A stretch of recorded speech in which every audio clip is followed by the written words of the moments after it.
పురస్కరించుకొని కొద్ది నిమిషాలు మంచి మాటలు నిర్మించాలని ప్రేమపూర్వక సమయాన్ని వైస్ ప్రిన్సిపల్ గారు నలుగురికి సమయాన్ని అందిస్తున్నాను.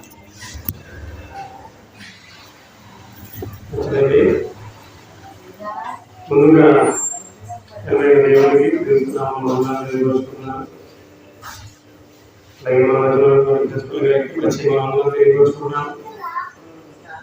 చేయవలసిన అందరూ కూడా తెలియపరుస్తున్నాను. అందరికీ నూతన సంవత్సరపు శుభాకాంక్షలు. అందరూ సంతోషంగా ఉన్నారా? కొత్త సంవత్సరం, కొత్త మంది చూస్తున్నటువంటి దేవుడు కూడా చాలా సంతోషపడతారండి.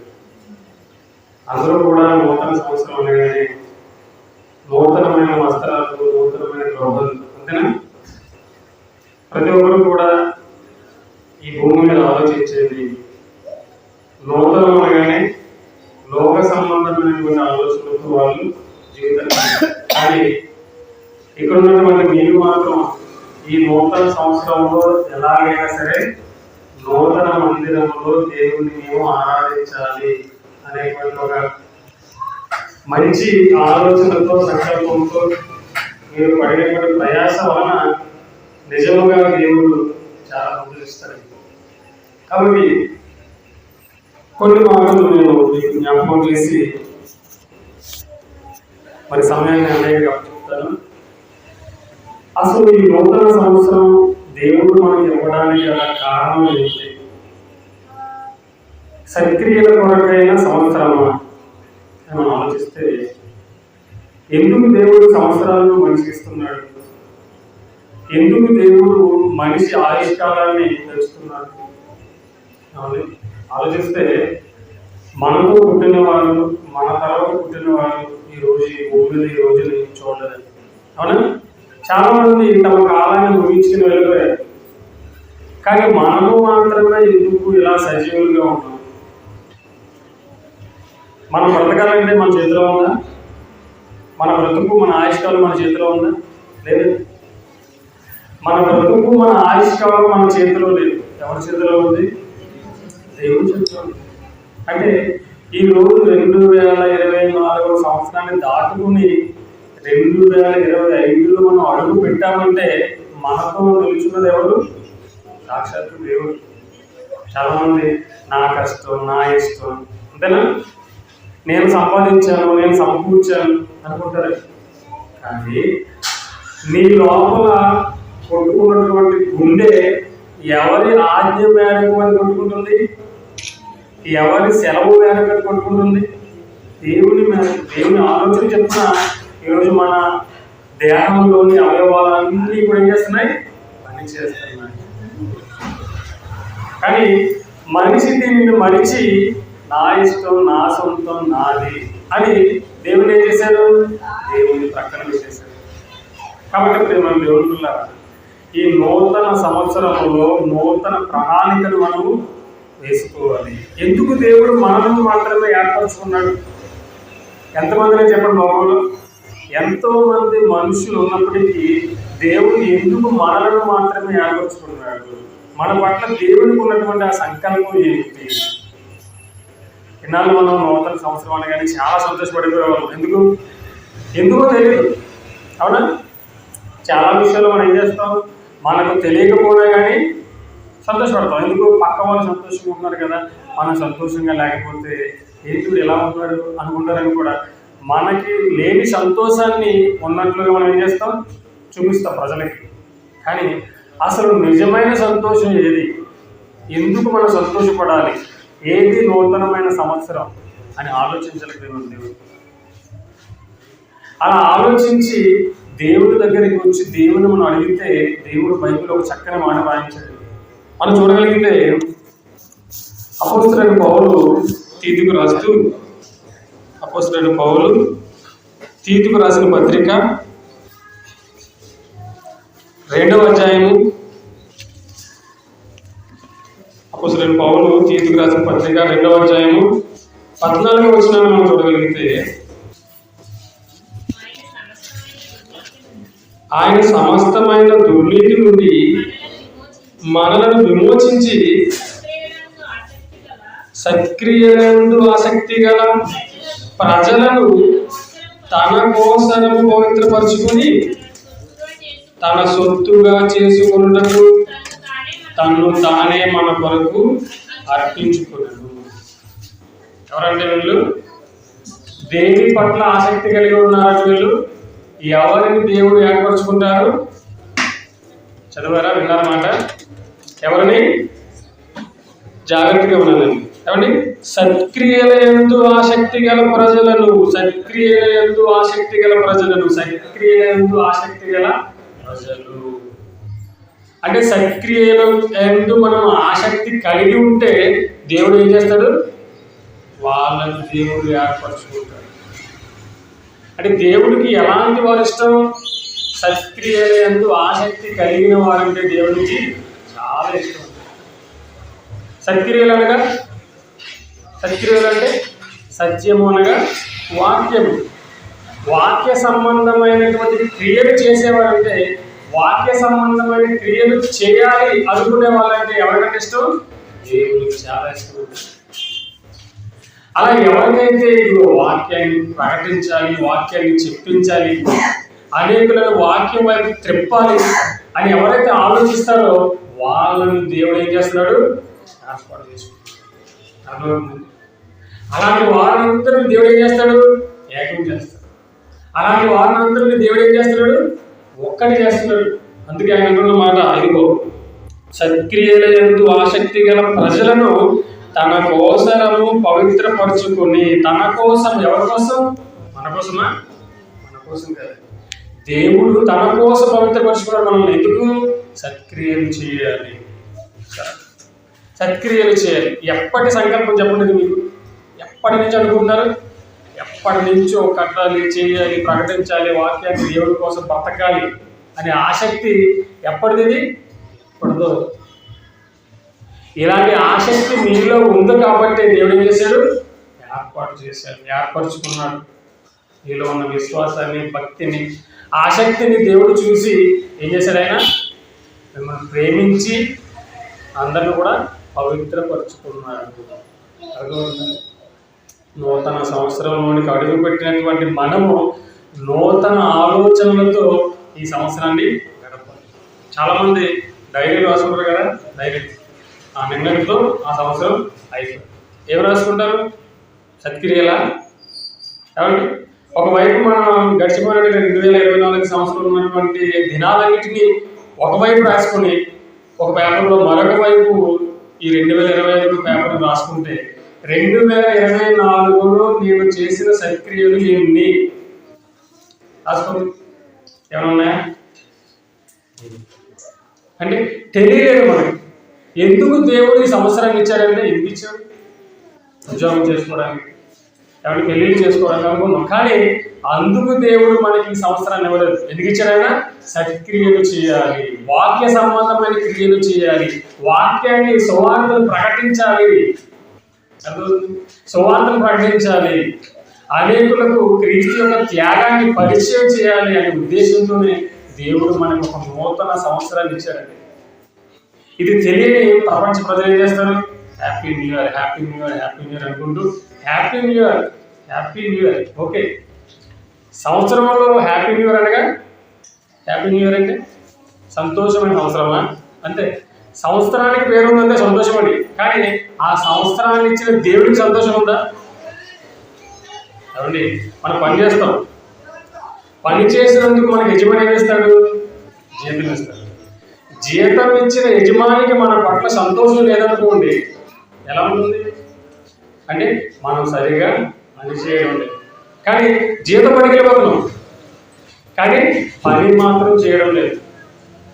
అలాగే ఈరోజు దేవుడు ఇచ్చినటువంటి ఈ సంవత్సరాన్ని దేవుడి కోసం మనం వినియోగించకుండా, దేవుడి పనిని మనం చేయకుండా, ఒకవేళ మన పనిలో మనం మరణిస్తే దేవుడు సంతోషంగా ఉంటాడు? అసలు మనం ఎందుకు ఏర్పాటు చేసుకున్నాడు? ఆయన సత్క్రియలందు మనకి ఆసక్తి ఉందని, సత్క్రియలందు ఆసక్తి కలిగిన వారిని ఆయన ఏం చేశాడు? పవిత్రపరుచుకున్నాడు. ఎలా పవిత్రపరుచుకున్నాడు? ఎలా? క్రీస్తు రక్తము ద్వారా మనల్ని పవిత్రపరచాడండి. క్రీస్తు రక్తము ద్వారా ఎంత విలువైనది ఆ రక్తం. ఎందుకు? మనము సత్క్రియలు చేయాలని. కాబట్టి ఇప్పుడు మనం దేవుడు ఇచ్చినటువంటి నూతన సంవత్సరంలో కొత్త ప్రణాళికలు వేసుకోవాలి. ఇంకా దేవుని వాక్యాన్ని ఎలా ప్రకటించాలి, దేవుని మనసుని ప్రపంచానికి ఎలా తెలియచేయాలి, ఇలాంటి ఆలోచనలతో మనం ఈరోజు ఈ సంవత్సరాన్ని ముందుకు తీసుకెళ్ళాలి. కానీ లోకంలో ఉన్న వాళ్ళు వేసుకుంటారండి. లోకంలో ఉన్న వాళ్ళు కూడా కొన్ని ప్రణాళికలు వేసుకుంటారు. ఏంటి? వచ్చే ఏడాదికి ఇక్కడ నేను డబుల్ స్టేర్ బిల్డింగ్ కట్టాలి, అవునా? వచ్చే ఏడాదికి నా బ్యాంక్ బ్యాలెన్స్ పెరిగిపోవాలి, వచ్చే ఏడాదికి ఎలా అయినా సరే మా అబ్బాయికి పెళ్లి చేసేది, వచ్చే ఏడాదికి ఎలాగైనా సరే మా అమ్మాయికి పెళ్లి చేసేది, అవునా? వచ్చే ఏడాదికి ఎలాగైనా సరే బ్యాంకులో ఉన్నటువంటి బంగారాన్ని విడిపించేది. ఎలాంటి ప్రణాళికలు ఉంటాయా? ఇలాంటి ప్రణాళికలు ఉంటాయి. కానీ దేవుడు మనకి ఇచ్చినటువంటి అవకాశంలో, దేవుడు మనకి ఇచ్చినటువంటి ఈ గొప్ప తరుణంలో మనం వేసుకోవాల్సిన ప్రణాళిక ఏంటి? దేవుని పని చేయాలి, సత్క్రియలు చేయాలి. అలా చేసాము కాబట్టి ఈరోజు మనం ఏం చేస్తాం? బ్రతికి చలించగలుగుతాం, అవునా? అలా దేవుడి పట్ల ఆసక్తి కలిగి ఉన్నాము కాబట్టి ఈరోజు మనం బ్రతకగలుగుతున్నాం. అవును, ఎంతోమంది రోడ్డు మీద తిరుగుతున్నాం, ఎన్నో యాక్సిడెంట్లు చూస్తున్నాం మనం. కానీ వాటన్నిటి నుంచి కాపాడుతున్నది ఎవరు? దేవుడు అండి, అవునా? ఈరోజు ఎవరైనా సరే వెళ్ళిన వారు తిరిగి మరలా వస్తారని గ్యారంటీ లేని లైఫ్ ఇది. మరి అలా అన్నారు కదా, ఈరోజు వాక్యాన్ని విని నేర్చుకుని ఉన్నటువంటి మనము బ్రతుకుతున్నాము. ఏ వాక్యానికి రాకుండా, ఏ వాక్యం వినకుండా లోకంలో ఉన్నవారు కూడా బ్రతుకుతున్నారు కదా బ్రదర్ అనొచ్చు, అవునా? కానీ వాళ్ళు బతుకుతారు, కానీ ఒక్క క్షణంలోనే వారి స్థితిగతులన్నీ ఆగిపోతాయి, అవునా? ఒక్క క్షణంలోనే వారు సంపాదించినదంతా విడిచిపెట్టి వాళ్ళు వెళ్ళిపోతారు. ఏమండి, మీ అందరికీ తెలిసిన వ్యక్తే. ఎవరు? మైకేల్ జాక్సన్ ఒక పాప్ సింగర్ ఉండేవాడు, అవునా? ఆయన కొన్ని లక్షల కోట్లు సంపాదించాడు. ఆయన 150 సంవత్సరాలు బ్రతకాలని ఎన్నో ప్రయత్నాలు చేశారు. ముందే రాసేసారు, అందరికీ చెప్పేసి ఏమని, నేను 150 సంవత్సరాలు బ్రతుకుతానని గ్యారంటీ ఇచ్చేసాడు. అతని చుట్టూ ఒక 15-20 మంది డాక్టర్లు పెట్టుకున్నాడు. ఏమండి, ఒక 15-20 మంది డాక్టర్లు పెట్టుకున్నాడు. ఏ రోగం రాకుండా ప్రతిరోజు ఆయన చెక్ చేసేవారు. ఎందుకు? ఆయన 150 సంవత్సరాలు బ్రతకాలని, బ్రతికి తీరుతానని కూడా సవాల్ చేశాడు. కానీ ఎప్పుడు కూడా తెలుసా? 50 సంవత్సరాలకైనా 50 సంవత్సరాలకి చనిపోయాడు. ఎంత డబ్బు ఉన్నా, ఎంత పేరున్నా, ఇదిగో నీలో ఉన్నటువంటి ఆయుష్కాలాన్ని పెంచే శక్తి భూమి మీద ఎవరికి అర్థమవుతుందండి. మనలో ఉన్నటువంటి ప్రాణాన్ని ఆపగలిగే శక్తి భూమి మీద ఎవరికి లేదండి. ఒక దేవుడికి మాత్రమే ఉంది, ఒక దేవుడికి మాత్రమే ఉంది.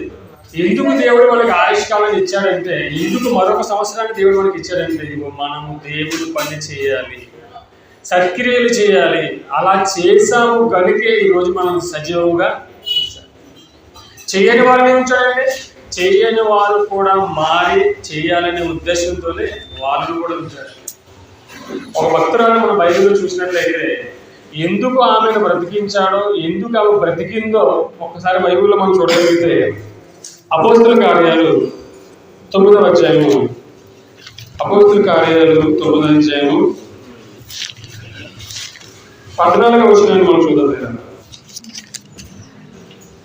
అపోస్తుల కార్యాలు 9వ అధ్యాయము 14వ వచనం. 36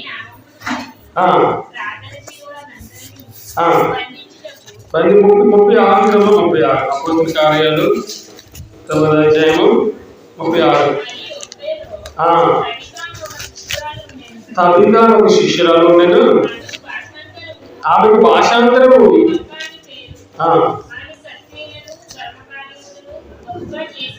ఏం చేసిందామె? ఆమె సత్క్రియలను ధర్మకార్యములను బహుగా చేసి ఉండేను. ఏం చేసిందామె? ఆమె సత్క్రియలను ధర్మకార్యములను బహుగా చేసింది. జ్ఞాపకం చూడండి, ఆమె ఏం చేసిందండి? ఈమె సత్క్రియలు చేసింది, తర్వాత ధర్మకార్యాలు చేసింది. చేసిన తర్వాత ఆమె ఏం జరిగింది? ఆ దినముల యందు ఆమె కాయలపడి చనిపోగా వారు శవమును కడిగి మేడ గదిలో పరుండబెట్టిరి. లొద్ద యుద్ధకు దగ్గరగా ఉండు చేత పేతురు అక్కడ ఉన్నాడని శిష్యులు విని అతడు తడువు చేయక తమ యొద్దకు రావాలనని వేడుకొనుటకు 2 మనుషులను అతని యొద్దకు పంపిరి. పేతురు లేచి వారితో కూడా వెళ్ళి అక్కడ చేరినప్పుడు వారు మేడ గదిలోనికి అతనిని తీసుకొని వచ్చిరి. విధవరాళ్ళందరూ వచ్చి ఏడ్చుచు దోర్కా తమతో కూడా ఉన్నప్పుడు పుట్టిన అంగీలను వస్త్రములను చూపుచు అతని ఎదుట నిలిచిరి. పేతురు అందరినీ వెలుపలికి పంపి మోకాళ్ళు ప్రార్థన చేసి శవము వైపు తిరిగి తబిత లెమ్మనగా ఆమె కన్నులు తెరిచి పేతురును చూచి లేచి కూర్చున్నాడు. చనిపోయినటువంటి ఈమెను ఎవరు లేపారు? పేతురు గారు వచ్చి. ఎందుకు లేపారు? ఏం చేసిందామే? సత్క్రియలు చేస్తుందామే. అంటే సత్క్రియలు చేసేవాడిని దేవుడు బ్రతికిస్తాడా? చనిపోయిన వారిని సైతం దేవుడు బ్రతికిస్తాడు. ఎందుకు? మీరు సత్క్రియలు చేస్తే. అర్థమవుతుందండి? మీకు సత్క్రియ ఒకవేళ ఆసక్తి ఉంటే చనిపోయిన దేవుడికి ఏమిస్తాడు? మరలా నీకు ఆయుష్ పెంచుతాడు. టాప్ సీక్రెట్ అన్నమాట. ఒకవేళ మన ఆయుష్ కాలాన్ని మనం పెంచుకోవాలనుకున్నా, మనం ఎక్కువ కాలం ఈ భూమికి బ్రతకాలన్నా ఏం చేయాలి? సత్క్రియలు చేయాలి. దేవుని పని చేయాలి. దేవుని పని చేయాలనే ఆలోచన కనుక మనలో బలంగా ఉంటే ఎవ్వరూ ఏది మనల్ని ఆపలేదు. నాకు దేవుని పనే ముఖ్యము, నాకు దేవుని పనే నాకు అవసరం అనుకుంటే ఎవరు మనల్ని ఆపలేదు. మన దేవుడు ఆఖరికి మరణం కూడా మనల్ని చూసారు. ఆమె ఏం చేసేది? సత్క్రియలు చేసేది, ధర్మకార్యాలు చేసేది. చేసుకుంటూ ఆమె ఏం చేసిన ఒక రోజు చనిపోయిన ఆవిడ మరలా బ్రతకాలా, మరలా బ్రతికించాలి. ఎందుకు? ఇది మనకి ఒక గుణపాఠం. ఇది ఒక మనకి గుణపాఠం అండి. ఒకరోజు దోర్కా అనేటువంటి ఆమె సత్క్రియలు చేసి చనిపోయిన తర్వాత కూడా దేవుడు ఆమె ఎందుకు బ్రతికించాడు? ఆమెకు సత్క్రియలు ఆసక్తి ఉంది, సత్క్రియలు చేయాలనే ఆలోచన ఆమెలో ఉంది. వెంటనే పేతురు గారు వెళ్ళారు. వెళ్ళిన తర్వాత ఆయన ప్రార్థన చేసిన వెంటనే ఏమైపోయింది? ఆమె తిరిగి మరలా బ్రతికింది. కాబట్టి ఇప్పుడు మన దేవుడు సత్క్రియలు ఎవరైతే చేస్తారో, దేవుని పనిని ఎవరైతే చేస్తారో వారి పట్ల దేవుని యొక్క కృప అనుగ్రహం ఎల్లప్పుడూ ఉంటుందని మనము జ్ఞాపకం చేసుకోవాలి. అందుకే దేవుడు మనకు మరొక సంవత్సరాన్ని అనుగ్రహించారు. అంతే తప్ప ఈ లోకంలో దేవుడు నమ్మని వాళ్ళు కూడా హ్యాపీ న్యూ చెప్పుకుంటున్నారు. అవునా? లోకంలో దేవుడిని నమ్మిన మనము హ్యాపీ న్యూ చెప్పుకుంటాం. ఎలా చెప్పుకోవాలి? ఇలా చెప్పుకోవాలి. నిజంగా ఇలా క్రొత్త సంవత్సరం, క్రొత్త మందిరంలో దేవుని వాక్యాన్ని ప్రకటించడం అంటే చాలా అదృష్టవంతులు. నిజంగా అన్నయ్యగా చెప్పారు చూసారా, మనం ఈ రోజు ఇలా సన్నిధిలో ఉన్నామంటే కదా కారణం మనం నిజంగా చాలా అదృష్టవంతులు. మనం అనుకుంటాం టాటా బిర్లా, ఏమండి అనిల్ అంబానీ, వీళ్ళందరినీ చూసి మనం వాళ్ళలో అదృష్టం అనుకుంటాం. కానీ వాళ్ళకు ఉన్న స్థితిగతులు ఒక్క నిమిషంలో మారిపోతాయి. కానీ మనము ఎల్లప్పుడూ దేవునితో సజీవులుగా జీవిస్తాం. మరొక మాట చూపించి చేస్తారు. అదే తీతుకు రాసిన పత్రిక అపోస్తలుడైన పౌలు తీతుకు రాస్తూ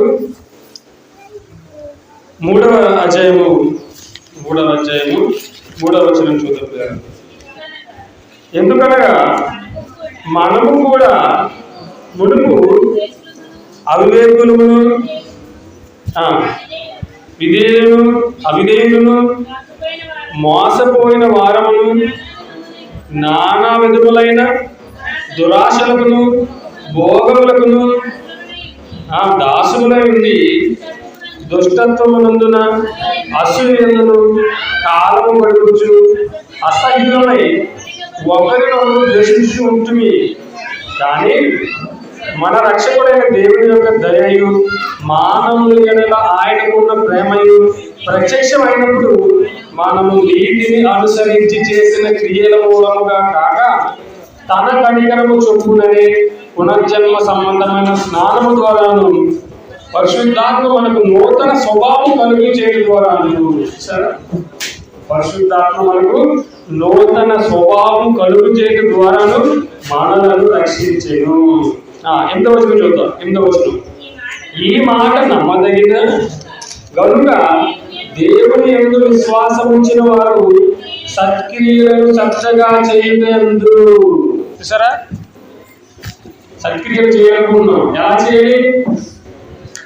సత్క్రియలు శ్రద్ధగా చేయాలి. ఎలా అలాగా చేసేవాడు. దేవుడి పని చేయాలి. చేస్తున్న పనిని ఎలా చేయాలన్నాడు? శ్రద్ధగా చేయాలి. సత్క్రియలను శ్రద్ధగా చేయందు మనస్సుంచినట్లు నీ సంగతులను గురించి దృఢముగా చెప్పుచున్నవలనని కోరుచున్నాను.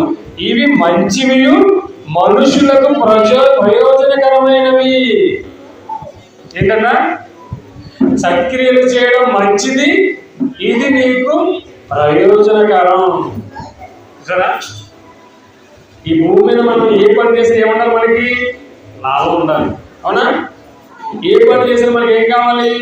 ప్రయోజనం కావాలి. ప్రయోజనం లేని పనిని మనం చేయం. కానీ ఈ భూమి మీద ప్రయోజనకరమైన పని ఏదంట? దేవుని పని. అందుకేమన్నా, ఇదిగో ఇది మంచిదియు మనుషులకు ప్రయోజనకరమైనవి ఉన్నవి. మనుషులకు ప్రయోజనకరమైనవి కాబట్టి మనం చేయవలసిన పని ఏంటి? సత్క్రియలు చేయాలి. దేవుని పనిని చేయాలి. ఒకవేళ దేవుని పనిని చేయకుండా మన పని మనం చేసుకుంటూ వెళ్ళిపోతే అదేమైపోతుంది? నిష్ప్రయోజనం. కాబట్టి దేవుడు మనకి ఇచ్చిన యొక్క నూతన సంవత్సరంలో మనమంతా దేనిలో ఉండాలి? దేవుడి పనిలో ఉండాలి. దేవుడు ఇచ్చినటువంటి వాక్య సంబంధమైనటువంటి పనులు మనము ముందుకు సాగపోతేనే అది మనకి ప్రయోజనం. ఎందుకంటే ఎప్పుడు ఎక్కడ ఎలా ఈ దేహాన్ని విడిచిపెట్టి వెళ్ళిపోతామో ఎవరికి తెలియదు. అవునా? ఈ రోజు నిలబడినటువంటి మనం, ఈ రోజు కూర్చున్న మనం, దేవుడు మనకి ఆయుష్కాలాన్ని ఎప్పుడు ముగిస్తాడో మనకి తెలియదు. దేవుడు ఇచ్చిన ఈ ఆయుష్కాలంలోనే దేవుడు మనకి ఇచ్చిన పనిని మనం ముగిస్తే దేవుడు ఉన్నటువంటి మహాలోకానికి అలా వెళ్ళిపోయినప్పుడే దేవుడు మన ఎడల తనకున్నటువంటి ప్రేమను చూసి మనం ఏం చేస్తాం? సంతోషపడతాం. ఒకవేళ దేవుడు పని చేయకపోతే, సత్క్రియ చేయకపోతే ఏం జరుగుతుంది? చివరిగా ఆది కాండము 4వ అధ్యాయము 7వ వచనం, నీవు సత్క్రియ చేసిన ఎడల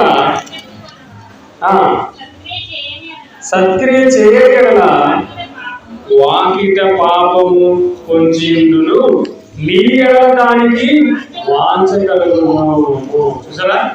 కాబట్టి మేము చేయలేమండి దేవుడి పని, మేము ఇవ్వలేమండి దేవుడికి, మీ పాడలేమండి పాటలు అంటారా?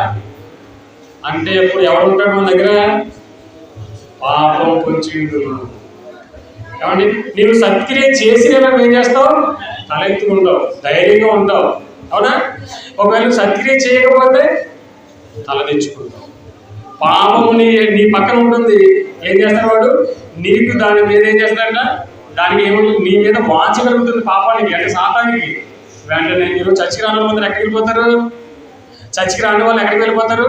చర్చికి రాని ఇంట్లో కూర్చొని అనుకోండి, అలా కూర్చుండగానే ఇంట్లో ఫోన్ వస్తుంది, ఎవరో ఫ్రెండ్ ఫోన్ చేస్తారు, సరదాగా బయటకు వెళ్దాం రానంటాడు, అంతే. వెళ్ళిపోతారా బయటికి? బయటికి వెళ్ళి కుదురుగా ఉంటాడా? కుదురుగా ఉంటాడు, ఏదో ఒకటి చేస్తారు అలాగే.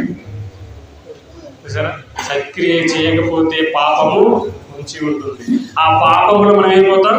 పాపులుగా మారుతుంది.